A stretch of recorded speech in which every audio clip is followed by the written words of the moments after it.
ஒருமுறை அக்பர் பீர்பாலின் புத்திசாலித்தனத்தை சோதிக்க எண்ணி, பீர்பால், நம் தலைநகர் ஆக்ராவில் எத்தனை காகங்கள் இருக்கின்றன என்று உடனே சொல் என்று கேட்டார். அரசர் இந்த கேள்விக்கு யாராலும் விடை சொல்ல முடியாது என்று நினைத்தார். ஆனால் பீர்பால் ஒரு கணம் கூட யோசிக்காமல், அரசே, ஆக்ராவில் மொத்தம் 20,140 காகங்கள் இருக்கின்றன என்று பதிலளித்தார். அக்பர் வியந்து, உனக்கு எப்படி இவ்வளவு துல்லியமாக தெரியும்? நீ பொய் சொல்லவில்லை என்று எப்படி நிரூபிப்பாய் என்று கேட்டார். அதற்கு பீர்பால், அரசே, உங்களுக்கு சந்தேகம் இருந்தால் நீங்கள் ஆட்களை அனுப்பி எண்ணி பார்க்கலாம்.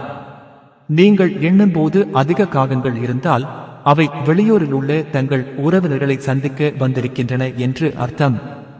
நீங்கள் எண்ணும்போது குறைவான காகங்கள் இருந்தால் ஆக்ராவில் உள்ள காகங்கள் வெளியூரில் உள்ள தங்கள் உறவினர்களை சந்திக்க சென்றிருக்கின்றன என்று அர்த்தம் என்று கூலாக பதிலளித்தார்.